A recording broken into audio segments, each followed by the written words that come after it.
the food you eat represents chemical energy. So you get energy from the bonds when they're broken. This is converted into radiant energy that's used to heat your body, and also mechanical energy to move your body. In these chemical reactions, the overall process produces waste in the form of carbon dioxide and water. So that may be familiar to you because the products, carbon dioxide and water, are the products from combustion reaction. So this is the overall process when you have glucose in food.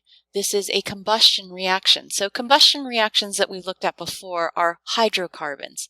Glucose is carbon and hydrogen with oxygen as well. So glucose, you remember, is a carbohydrate or a hydrated carbon. There's 6 carbons and 6 water molecules. The other reactant is oxygen. The products are carbon dioxide and water, and also energy.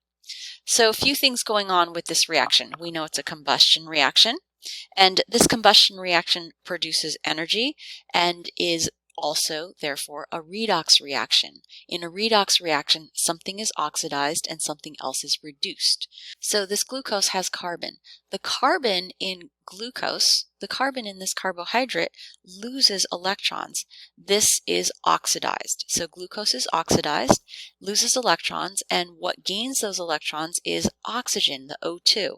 So this is reduced, oxygen is reduced, and so electrons are transferred, and in that transfer of electrons, we get energy. So that's a redox reaction.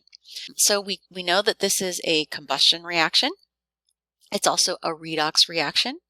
And in human metabolism, it's called respiration.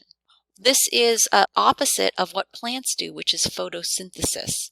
So in respiration, the process of digestion of glucose using oxygen and producing carbon dioxide and water, this releases energy.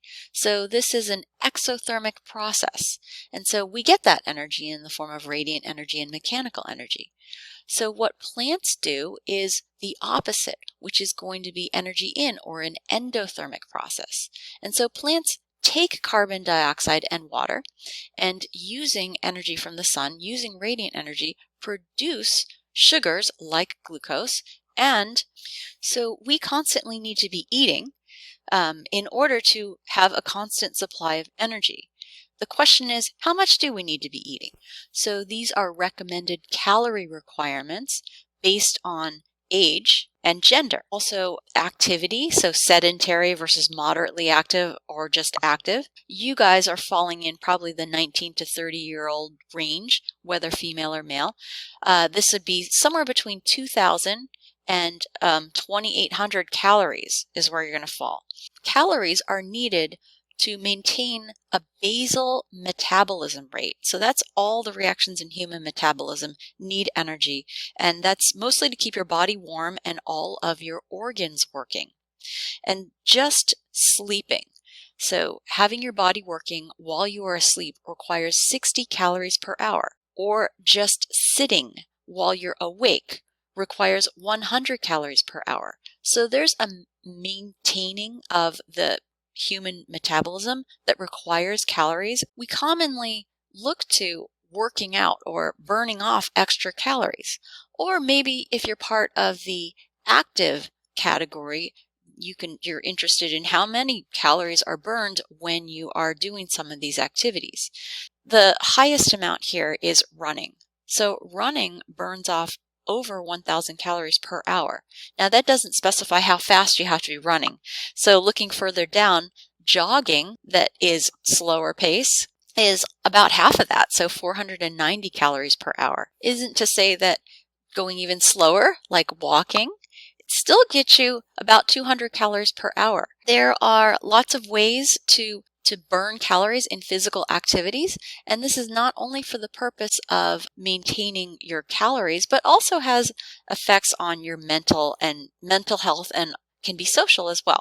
So exercise is important dealing with all of the processed foods that are presented to us and preventing overweight and obesity. So obesity originates from a variety of factors: caloric intake, inactivity, but also genetics and environment. And it's not only the weight issues, but this can lead to malnutrition and other health issues. So focusing a little bit on this part of this graphic, in that there's the side effects of obesity and malnutrition are hypertension, high blood pressure, heart disease, liver disease, and diabetes. So this is generally coming from processed foods, leading to having too many calories taken in per day. But we do also have, in terms of food safety, food-borne illnesses, and that's basically food poisoning when there's bacteria or viruses or parasites or toxins in some of in any of the foods you eat. And fortunately, we have the U.S. Food and Drug Administration, the FDA, that regulates food and makes sure there are checks and controls on food so that these foodborne illnesses that would cause food poisoning don't lead to general problems in the public.